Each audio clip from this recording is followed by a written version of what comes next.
Hello students, से पहले की वीडियो में हमने डिस्कस किया था accountancy begins where book keeping ends and auditing begins where accountancy end. मतलब लेखाकर्म प्रारंभ होता है जहाँ पुष्पालन समाप्त होता है, और ऑडिटिंग मीन्स अंकेक्षण प्रारंभ होता है जहाँ लेखांकन समाप्त होता है। तो हमने इससे पहले बुक कीपिंग, अकाउंटेंसी, ऑडिटिंग को अच्छे से डिस्कस किया, और बुक कीपिंग और अकाउंटेंसी किस प्रकार अलग अलग हैं उनको हमने अंडरस्टूड किया। और आज हम डिस्कस करेंगे difference between accountancy and auditing. लेखाकर्म व अंकेक्षण में अंतर। लेखा पुस्तकें तैयार करने के बाद उनकी जांच करना तथा ये देखना कि वे नियम अनुसार बनाए गए हैं या नहीं, इसके लिए लेखा पुस्तकों को लेखा परीक्षण के लिए प्रस्तुत किया जाता है। तो इस प्रकार अंकेक्षण कार्य वहाँ से शुरू होता है जहाँ लेखांकन समाप्त होता है। इसका मतलब जो लेखा पुस्तकें तैयार कर ली हमने, उनकी अच्छे से जांच भी कर ली, और फिर ये जांच में ये भी देखना होगा कि वो अकॉर्डिंग टू रूल जो भी नियम हैं से संबंधित वो फॉलो किए गए हैं या नहीं किए गए हैं। तो इसके लिए लेखा पुस्तकों को लेखा परीक्षण के लिए प्रेजेंट किया जाता है।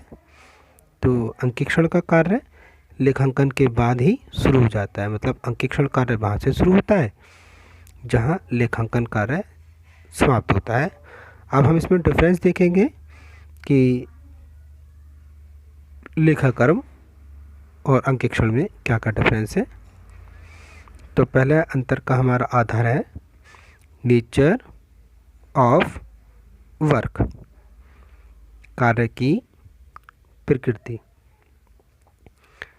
लेखाकर्म की बात करें तो लेखाकर्म में जो पुष्पालन के कार्य होते हैं, पुष्पालन के कार्य की हम जांच करते हैं, तलपट बनाना, अंतिम खाते तैयार करना, भूल सुधार व समायोजन लेखे तैयार करना होता है लेखाकर्म में। जबकि अंकेक्षण की बात करें तो अंकेक्षण में लेखापालकों द्वारा बनाए गए खातों की सत्यता, नियम अनुकूलता की जांच कर रिपोर्ट देना आता है। तो फर्स्ट पॉइंट था नेचर ऑफ वर्क। सेकंड देखेंगे ऑब्जेक्टिव, उद्देश्य क्या होते हैं। लेखांकन में खातों का विश्लेषण कर उनका परिणाम व आर्थिक स्थिति का पता लगाया जाता है। और अंकेक्षण की बात करें तो अंकेक्षण में लेखापालकों द्वारा तैयार किए गए वित्तीय विवरणों की सत्यता व औचित्य को प्रमाणित किया जाता है। अकाउंटेंसी में खातों का एनालिसिस करके उनका रिजल्ट, इकोनॉमिक पोजीशन का पता लगाते हैं। ऑडिटिंग में अकाउंटेंट द्वारा जो भी फाइनेंशियल स्टेटमेंट तैयार किए गए हैं वो कितने एक्यूरेट हैं, कितने ट्रुथ हैं और क्या उनका औचित्य है, इसको सर्टिफाइड किया जाता है। Third point rules and principle, नियम एवं सिद्धांत। अकाउंटेंसी कुछ जो प्रिंसिपल होते हैं, निश्चित सिद्धांत होते हैं, उनके आधार पर तैयार किया जाता है। और ऑडिटिंग की बात करें तो ऑडिटिंग के जो सिद्धांत हैं उनको व्यापार की परिस्थिति और दशा के अनुरूप परिवर्तित किया जा सकता है। मीन्स लेखाकर्म कुछ सिद्धांतों को फॉलो करता है और अंकेक्षण के जो प्रिंसिपल हैं वो बिजनेस की जो सिचुएशन है, कंडीशन है, उसके अकॉर्डिंग उसको चेंज कर सकते हैं। नेक्स्ट पॉइंट, फोर्थ, बिगिनिंग, प्रारंभ। तो ये तो हमारी हेडलाइन थी कि लेखाकर्म वहाँ शुरू होता है जहाँ पुस्तपालन समाप्त होता है, जबकि अंकेक्षण वहाँ प्रारंभ होता है जहाँ लेखाकर्म समाप्त होता है। नेक्स्ट पॉइंट देखेंगे, ओरिजिन, उद्गम। अकाउंटिंग के का जो ओरिजिन था वो 1494 में डबल एंट्री सिस्टम के जन्म के साथ ही शुरू हुआ था। मतलब जो लेखाकर्म का जो उद्गम है वो 1494 में दोहरा लेखा प्रणाली के जन्म के साथ हुआ था। दोहरा लेखा प्रणाली के जन्मदाता लूकास पेसियोली जो इटली के निवासी थे, तब से अकाउंटेंसी का ओरिजिन हुआ। और अंकेक्षण की बात करें तो ये भारत में 1913 के कंपनी एक्ट के लागू होने के बाद शुरू हुआ था। मतलब जो कंपनी अधिनियम 1913 बना था उसके बाद अंकेक्षण का उद्गम भारत में शुरू हो गया था, क्योंकि सभी कंपनियों के लिए अंकेक्षण कराना अनिवार्य है। नेक्स्ट पॉइंट, एबिलिटी, योग्यता। लेखाकर्म का कार्य कोई भी एक्सपीरियंस होल्डर पर्सन कर सकता है। जिसको लेखाकर्म का अनुभव है वो व्यक्ति अकाउंटेंट का वर्क कर सकता है, जबकि ऑडिटिंग वर्क के लिए एक व्यक्ति को चार्टेड अकाउंट का सर्टिफिकेट होना आवश्यक है। नेक्स्ट देखेंगे, पोजीशन, स्थिति। लेखाकर्म का कार्य करने वाला जो अकाउंटेंट है वो संस्था का आंतरिक कर्मचारी होता है, इंटरनल एम्प्लॉय होता है।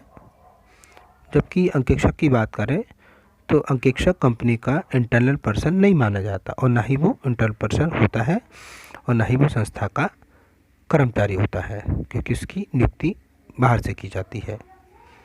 तो ये थी इनकी स्थिति।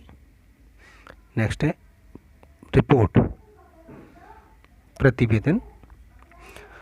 लेखांकन में लेखपाल अपने कार्य के संबंध में नियोक्ता को कोई भी रिपोर्ट नहीं देता, क्योंकि उसको अकाउंट जो होते हैं अकाउंट बनाने से ही मतलब होता है। जबकि ऑडिटिंग में देखें तो ऑडिटर हमेशा अपने कार्य की समाप्ति पर लेखा के परीक्षण के विषय में अपनी रिपोर्ट जो भी नियोक्ता है उसको सबमिट करनी होती है। नेक्स्ट पॉइंट, रेम्यूनरेशन, पारिश्रमिक। अगर अकाउंटेंट की बात करें तो वो इंस्टीट्यूशन का एम्प्लॉय होता है, वह संस्था का कर्मचारी होता है, तो उसको मंथली, ईयरली सैलरी मिलती है, उसको वेतन मिलता है मासिक या वार्षिक। जबकि अंकेक्षण एम्प्लॉय तो नहीं होता किसी भी संस्था का, वो कर्मचारी नहीं होता, उसको नियुक्त किया जाता है, लेकिन फिर भी उसने जो कार्य किया है उसको स्वयं के द्वारा किए गए कार्य का रेम्यूनरेशन, पारिश्रमिक पाने का अधिकार होता है। नेक्स्ट पॉइंट, अपॉइंटमेंट, नियुक्ति। अकाउंटेंट की बात करें तो अकाउंटेंट की नियुक्ति एक ही बार होती है, और उसके बाद वह उस इंस्टीट्यूशन का परमानेंट एम्प्लॉय बन सकता है। मतलब वह किसी भी संस्था का एक बार नियुक्ति होने के बाद स्थायी कर्मचारी बन सकता है। जबकि ऑडिटिंग की बात करें, ऑडिटर की बात करें, तो जो ऑडिटर की नियुक्ति होती है वो केवल 1 वर्ष के लिए होती है। बाद में उसे हम चेंज भी कर सकते हैं, उसे बदला जा सकता है, और उसकी फिर से अगर हमें ऑडिटिंग करानी है तो फिर से उसकी नियुक्ति की जा सकती है। नेक्स्ट पॉइंट, रेस्पॉन्सिबिलिटी, उत्तरदायित्व। लेखपाल अपने तथा पुस्तक पालक के कार्यों के लिए रेस्पॉन्सिबल होता है, उत्तरदायी होता है, जबकि ऑडिटर अंकेक्षक केवल अपने कार्यों के लिए ही उत्तरदायी होता है। उसे लेखपाल के कार्य या पुस्तकालन के कार्य से कोई भी संबंध नहीं होता, वो केवल अपने ही कार्यों के लिए रेस्पॉन्सिबल होता है। इस प्रकार से हमने देखा कि अकाउंटेंसी और ऑडिटिंग में काफ़ी डिफरेंसेस थे। जैसे हमने पहला कार्य की प्रकृति में देखा था कि जो लेखाकर्म में केवल पुस्तकालन के कार्य की जांच की जाती है और जो भी तलपट बनाया जाता है या फाइनेंशियल अकाउंट्स प्रिपेयर किए जाते हैं वो वर्क अकाउंटेंसी में आता है। और ऑडिटिंग में जो भी अकाउंटेंट ने खाते बनाए हैं उनकी सत्यता, नियम अनुकूलता की जांच की जाती है। इनके उद्देश्य अलग अलग थे। लेखांकन में खातों का विश्लेषण कर परिणाम और आर्थिक स्थिति पता की जाती है, जबकि अंकेक्षण की बात करें तो इसमें जो अकाउंटेंट ने फाइनेंशियल स्टेटमेंट तैयार की हैं उनकी सत्यता को सर्टिफाइड किया जाता है।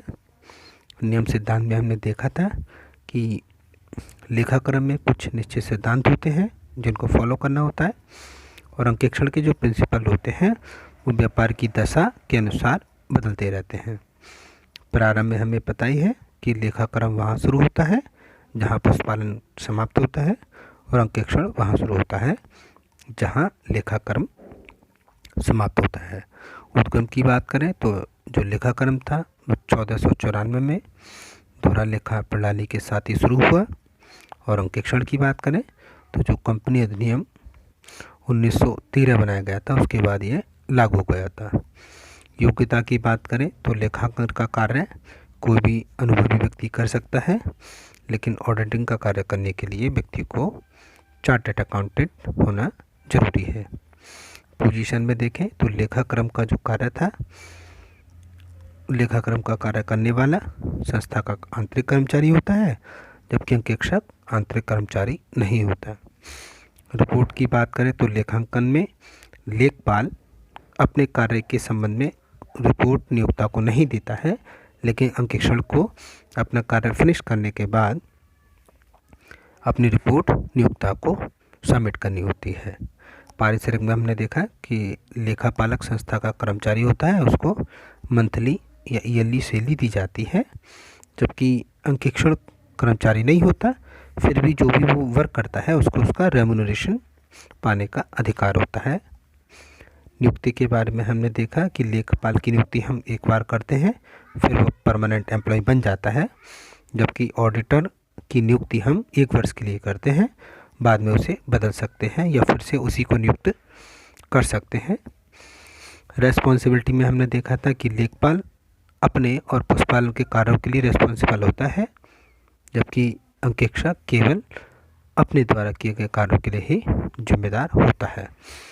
तो इससे अगर हम एनालिसिस करें तो ये क्लियर हो जाता है कि पशुपालन का कार्य जहाँ समाप्त होता है वहाँ लेखांकन का कार्य शुरू होता है और जहाँ लेखांकन का कार्य समाप्त होता है वहाँ अंकेक्षण का कार्य प्रारंभ होता है। तो आज की वीडियो में बस इतना ही। Thank you very much students.